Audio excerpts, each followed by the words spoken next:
Pagpasok pa lang ni Jennifer sa maliit nilang bahay, para bang may biglang bumigat sa dibdib niya.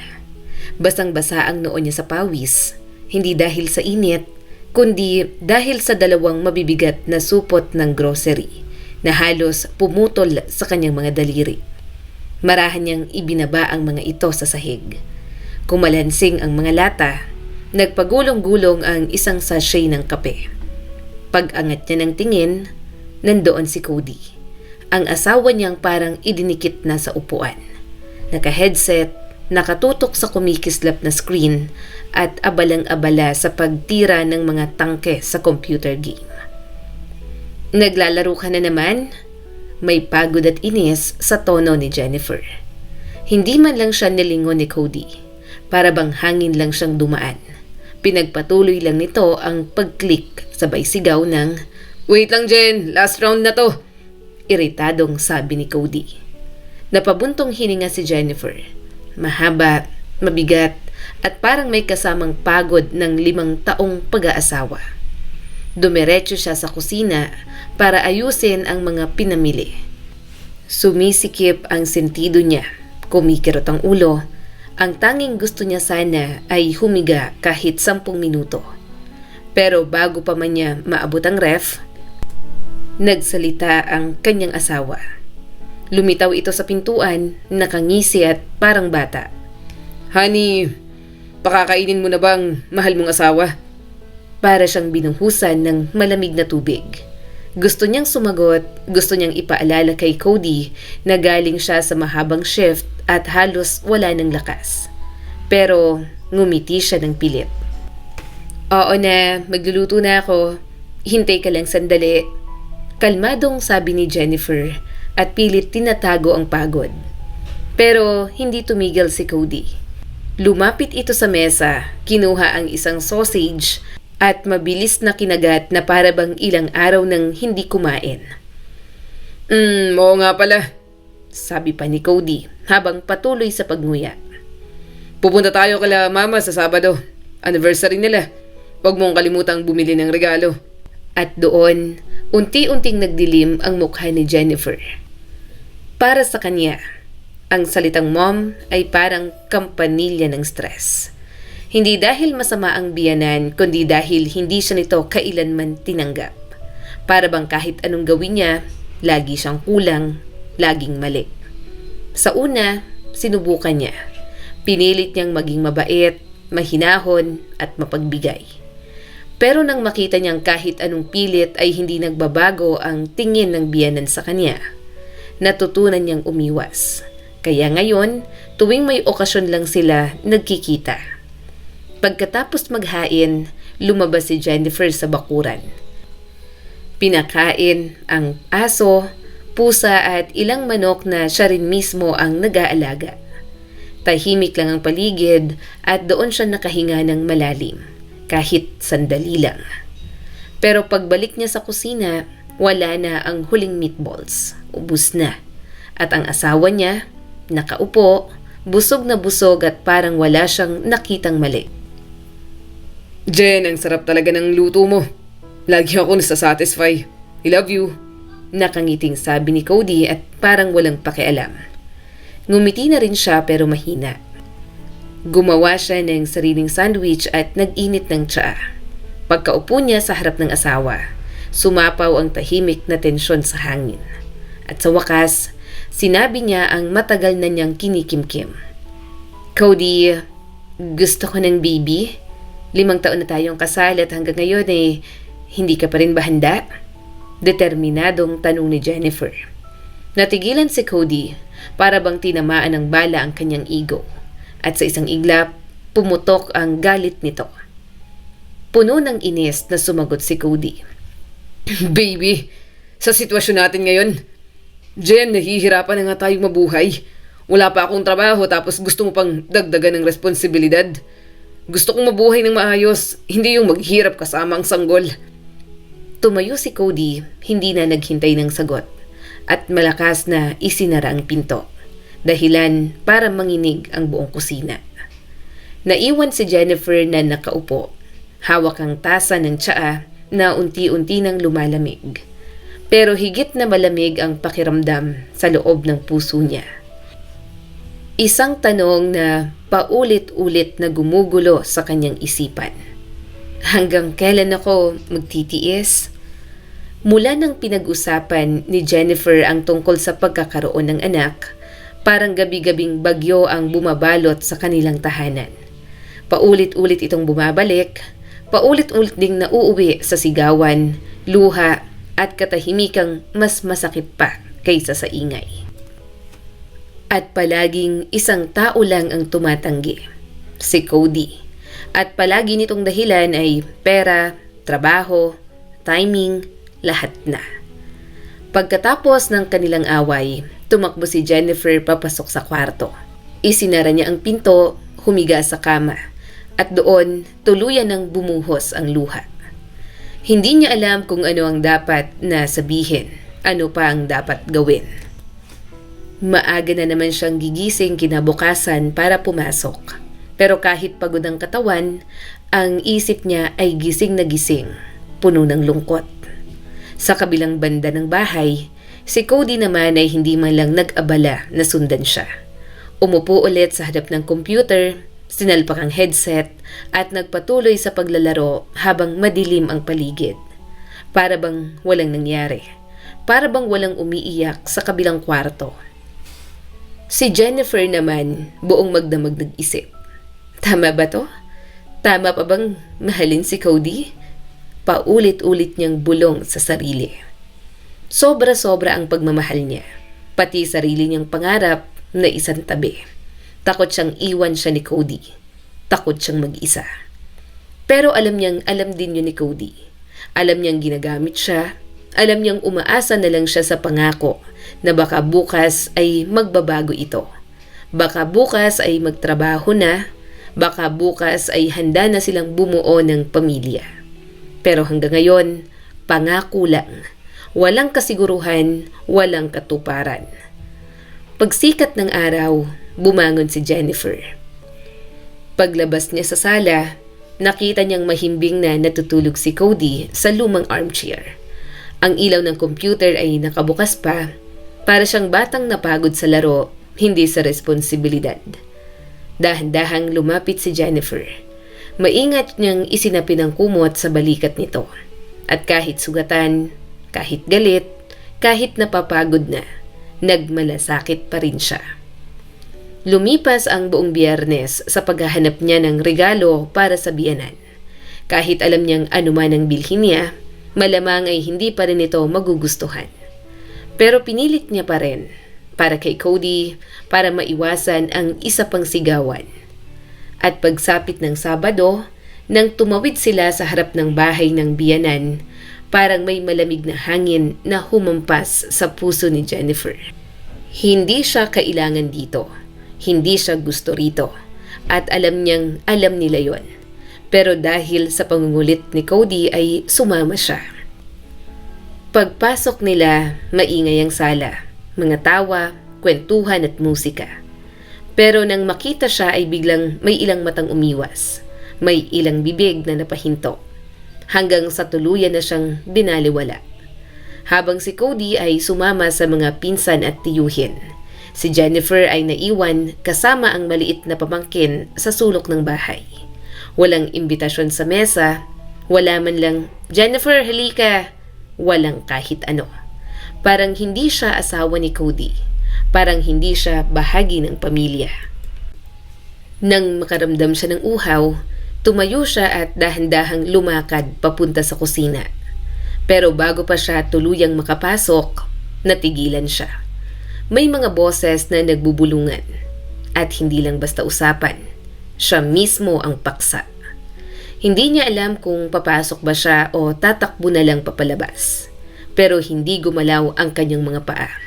Parang napako na sa sahig. "Ano bang nakita mo sa babaeng yon? Sabi ko na sa'yo noon pa. Hindi siya bagay sa'yo. Huwag mong balaking magkaanak dyan, Cody.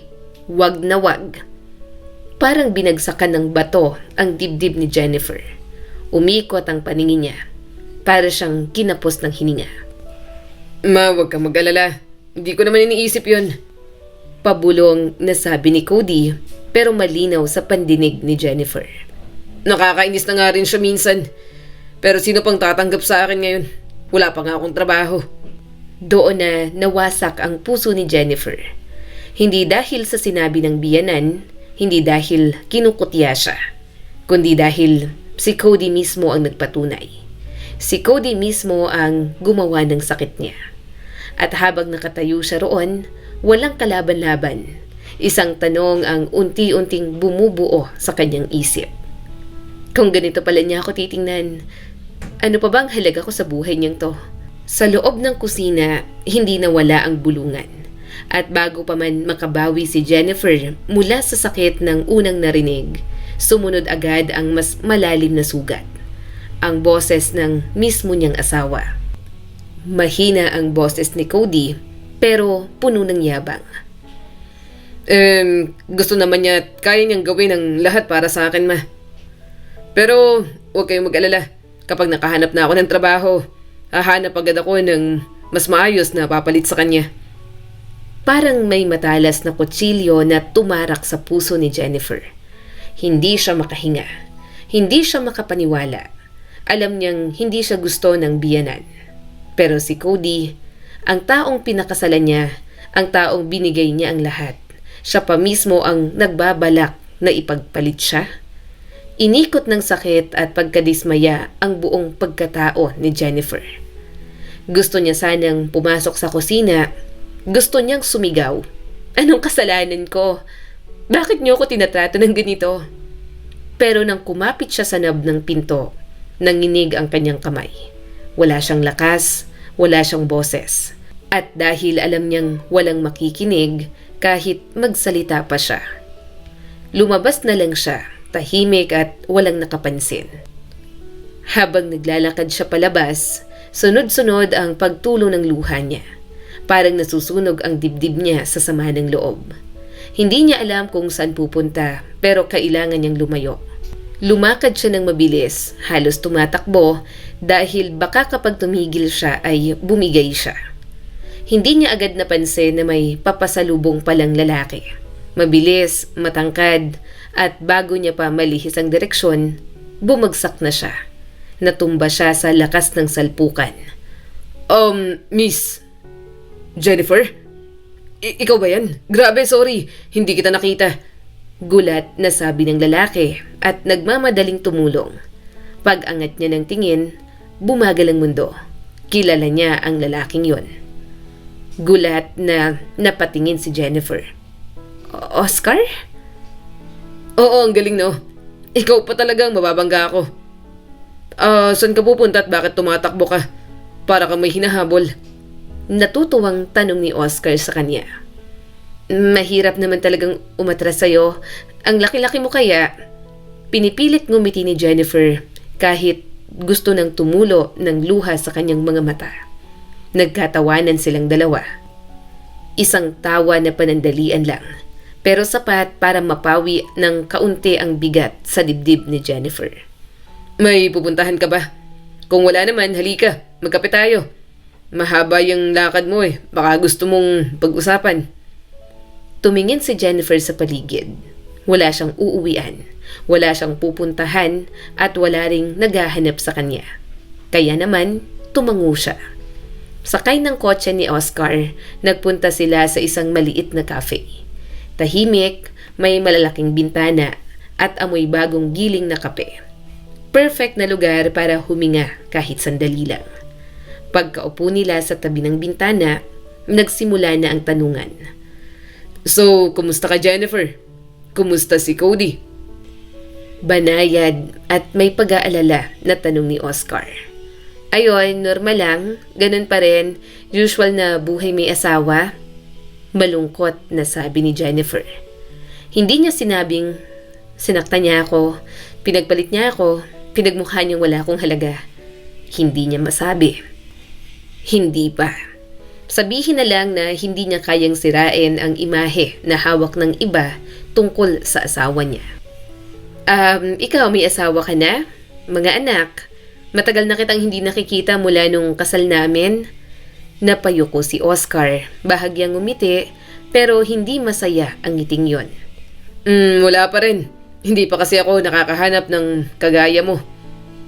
Dahan-dahan niyang inilagay ang kamay sa braso ni Jennifer.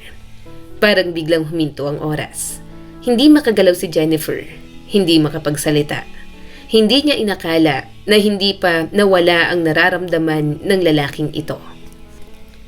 At lalong hindi siya handa sa tanong na unti-unti nang lumilitaw sa pagitan nila.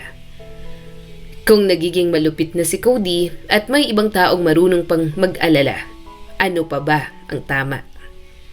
Matagal nang magkababata sina Oscar at Cody. Magkasangga, magkaibigan, halos parang magkapatid.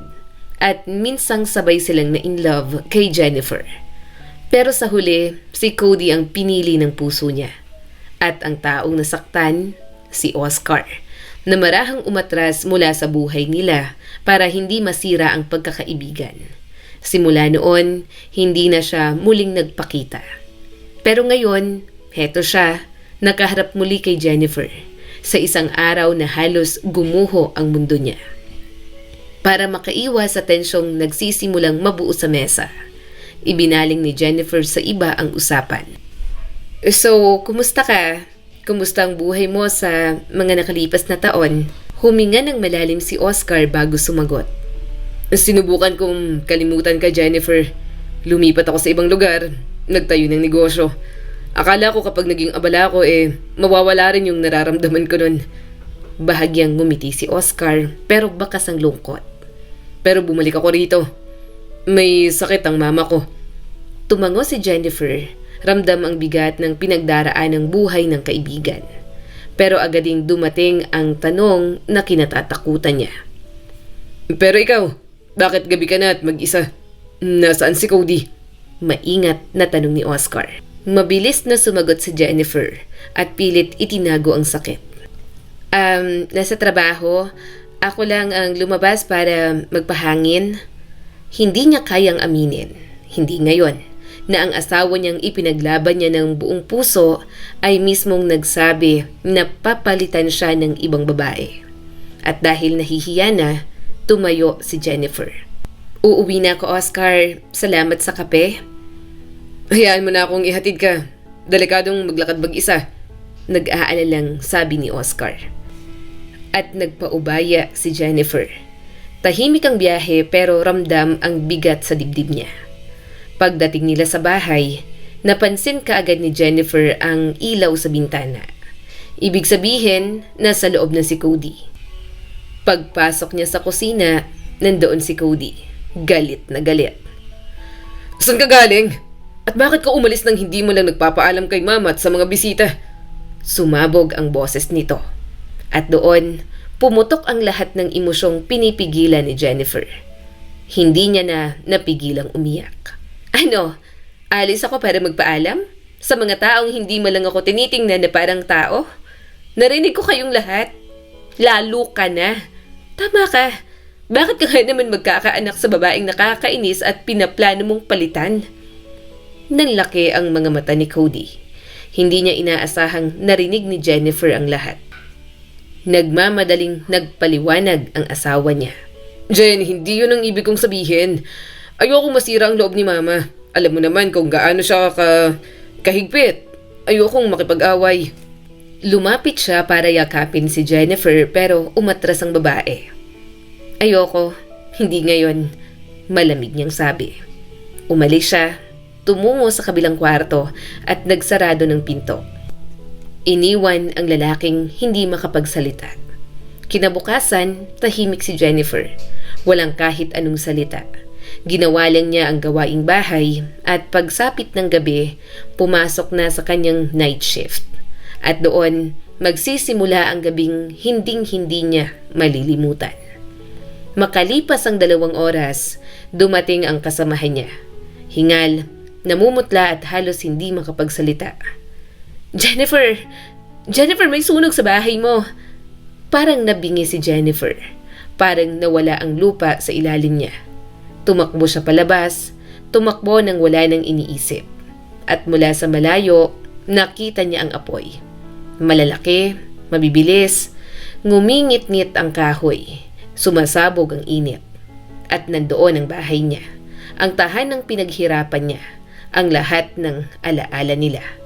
Nakatayo ang mga tao sa paligid. May umiiyak, may nagpipicture, may nag-aabang ng bumbero. Pero isang tanong lang ang nasa isip ni Jennifer. Nasaan si Cody? At dahil hindi niya ito makita sa kahit saan, sumugod siya. Sumigaw ang mga tao, hinila siya ng ilan, pero hindi siya nagpapigil. Pumasok siya sa bahay na nilalamon na ng apoy. Makapal ang usok, masakit sa mata, humihigop ng hininga, pero hindi siya tumigil. Cody! Sigaw niya ng paulit-ulit. Hanggang sa mula sa gilid ng paningin niya, may nakita siyang anino na gumagalaw. Tinaas niya ang tingin. At doon niya nakita ang bumabagsak na malaking beam na nagliliyab. Sa isang iglap, isang tunog at isang malakas na dagundong. At yon ang huling naalala ni Jennifer. Mabigat ang bawat hininga niya. Parang lumulubog siya sa madilim na tubig at dahan-dahang umaahon. Hanggang sa unti-unting buksan ng kanyang mga mata ang maputing ilaw ng ospital. Masakit ang ulo niya, masakit ang dibdib, at ang pinakamatinding sakit ay ang bigat ng benda sa kanyang mukha. Hindi niya maintindihan kung bakit ang hapdi ng buo niyang katawan, hanggang sa unti-unting bumalik ang alaala. Ang apoy, ang usok, si Cody na baka nasusunog sa loob. At bago pa man siya tuluyang makapagsalita, may dumampi na sa braso niya. Dahan-dahan siyang lumingon at nakita niya si Cody. Nakaupo, nakatungo at nakatitig sa kanya. Salamat sa Diyos, buhay ka. Pabulong na sabi ni Jennifer. Pilit nang umiti kahit masakit. Pero sa halip na yakap o ginhawa ang isagot, naiiritang sumagot si Cody. Hindi man lang umiti. Bakit mo ginawa yun? Saka hindi naman ako mamamatay. Ang tanong, bakit ka sumugod sa nasusunog na bahay?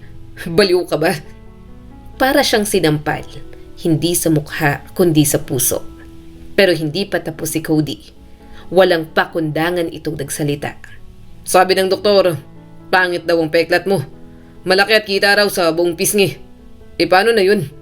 Paano na kita hahalikan? Bangungot na to. At bago pa makasagot si Jennifer, tumayo si Cody at umalis. Walang lingon, walang haplos, walang kahit isang salita ng pag-aalala. At doon bumagsak ang mga luha ni Jennifer. Lumipas ang ilang araw, natuto siyang tumayo ng dahan-dahan, kahit nanginginig ang mga tuhod. At si Cody, dumadalaw paminsan-minsan pero sandali lang. Laging may irap, laging parang napipilitan. At minsang sumilip si Jennifer sa bintana ng ward. Nakita niya si Cody. Nakangiti, yakap ang ibang babae. At ang mas masakit, hindi na siya nagulat. Parang inaasahan na ng puso niya na unti-unting nawawasak. Isang araw, naglakas loob siyang tanungin ng doktor tungkol sa peklat niya. Dok, makikita po ba talaga yung peklat? May magagawa po ba ako? Puno ng pag-aalala na tanong ni Jennifer. Tumaas ang kilay ng doktor at parang may gusto pang sabihin. Ma'am, kaya yan ng plastic surgery. Hindi naman malalim. Makakabalik ka pa sa dati. Sandaling tumigil ang doktor. Pero hindi ka ba muna bibisita sa taong nagligtas sa'yo? Napatigil si Jennifer.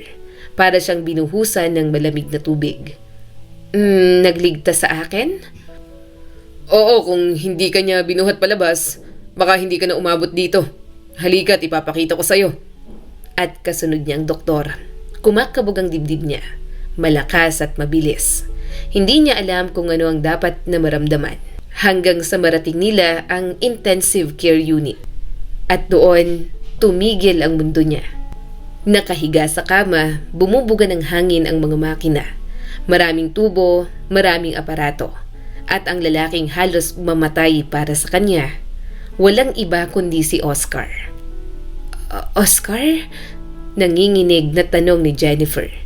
Hindi gumalaw ang lalaki. Mahina ang tibok ng puso, sugatan, wasak ang katawan. At doon, sa gitna ng tunog ng makina, Sa harap ng lalaking handang ialay ang buhay para sa kanya, unti-unting nadurog ang kanyang puso. Hindi dahil sa awa, hindi dahil sa utang na loob, kundi dahil ngayon niya lang nakita kung sino ang tunay na nagmamahal sa kanya at kung sino ang matagal nang sumira sa kanya. Mula sa araw na yon, hindi na nawala si Jennifer sa tabi ni Oscar. Araw-araw, tahimik, tapat at may halong pagsisisi at pag-asa. Sa ICU, araw-araw umuupo si Jennifer sa tabi ni Oscar. Hindi niya namalayang yun na pala ang bagong takbo ng kanyang buhay. Hindi ang paghihintay kay Cody, kundi ang pag-aalaga sa taong nagligtas sa kanya. Tahimik siya madalas, mahinang tinig ang dala. Nakahawak sa kamay ni Oscar, inuugoy ng marahan para bang baka magising siya sa isang maling galaw.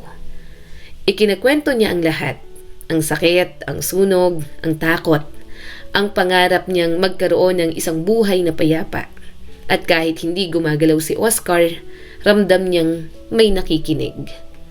Pagkalipas ng 1 linggo, gumalaw ang mga daliri. Sumunod ang pilik mata. Dahan-dahan, bumukas ang mga mata ng lalaking muntik ng mamatay para sa kanya. Jen, Pabulong na sabi ni Oscar. Nagpigil ng luha si Jennifer. Oscar, salamat. Salamat at buhay ka. At dito niya narinig ang buong katotohanan. gabi na gusto ko lang sanang makita ka. Hindi ko alam kung bakit at parang kailangan lang. Pagdaan ko, nakita ko ang apoy. Nagtanong ako at sabi nila nasa loob ka. Napapikit si Oscar. Hindi ko na inisip ang sarili ko. Kailangan kitang mailigtas. Pumatak ang luha ni Jennifer. Hindi dahil nasaktan siya kundi dahil noon pa pala, pinapahalagahan na siya ng taong ito. Kahit kailan ay hindi ito nanghingi ng kahit anong kapalit. Yun ang gabing nagpabago sa direksyon ng puso ni Jennifer. Mabilis na lumipas ang mga taon. Sa isang maliwanag at payapang araw, nakaupo si Jennifer sa parke. Mas tahimik na ang mundo niya ngayon. Napawalang bisa na ang kasal nila ni Cody. Mas magaan, mas masaya na siya.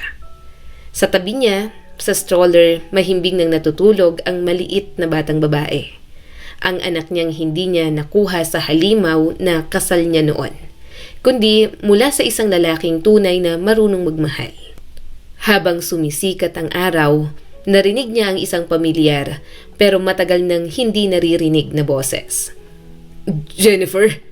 Halatang pagod, gusot ang damit at humina ang sigla ni Cody. Grabe, ikaw nga. Kumusta? Mabuti naman, naglalakad lang kami ng anak ko. May ngiti na sabi ni Jennifer. Napatingin si Cody sa stroller, kita ang gulat sa mukha. At halos sabay noon, nakita si Oscar papalapit, may hawak na 2 ice cream. Ang isa ay para kay Jennifer. Ang dating gwapong si Cody, ngayon ay maputla, payat, lungkot ang bumabalot sa mga mata. At tila lalo pang nalugmok nang makita ang lalaking pumalit sa lugar niya. Jen, nasan ang peklat mo? Akala ko sabi nila hindi mawawala. Nauutal na tanong ni Cody. Ngumiti si Jennifer at puno ng kapayapaan. Maraming kayang gawin ng pag-ibig, Cody. Dumating si Oscar, tumayo sa tabi niya, at marahang niyakap ang balikat ni Jennifer. Isang yakap na puno ng pagmamahal, pag-aalaga at respeto.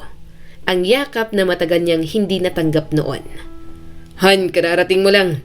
Thank you sa ice cream.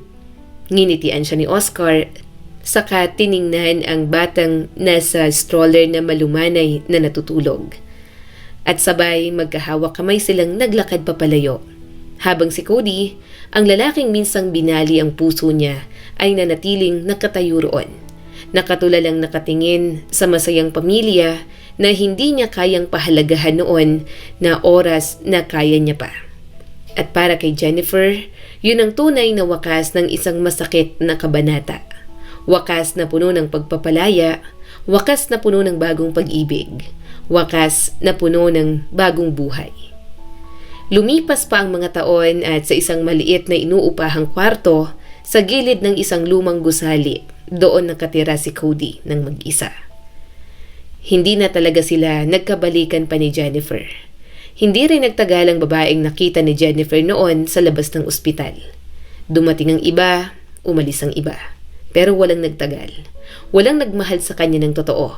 Hindi tulad ng pagmamahal na ibinigay sa kanya ni Jennifer noon.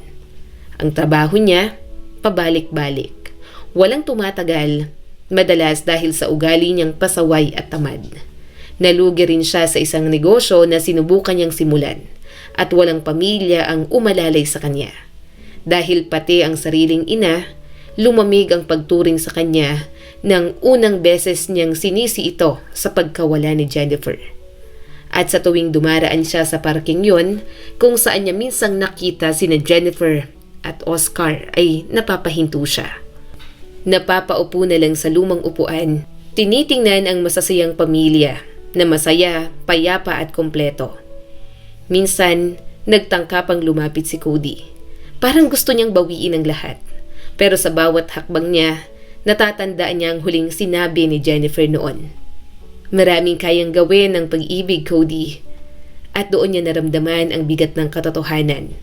Wala siyang binigay, wala siyang itinanim, kaya wala siyang inani na pagmamahal. Sa bandang huli, si Cody ay naging simbolo ng sarili niyang mga pagkakamali. At ang pinakamabigat sa lahat, ang pagkakaroon ng pagkakataon na maging mabuti, pero pinili niyang maging makasarili. Ang kwentong ito ay nagpapaalala sa atin na ang pagmamahal ay hindi lang nararamdaman. Ito ay ipinapakita, ipinaglalaban at inaalagaan. Hindi rin sukatan ng pagmamahal ang ganda, itsura o anumang panlabas na bagay. Ang kabaitan at pag-aalaga, hindi pagsasamantala, ang tunay na batayan ng isang relasyon. At sa huli, gaya ng nangyari kay Jennifer, gumagaling ang sugat dahil natagpuan niya ang pag-ibig na hindi sumugat kundi ang nagpahilom sa kanya. Muli, ako po si Skylar Guro at sana'y may bago na naman kayong natutunan sa kwento natin ngayon. Maraming salamat po.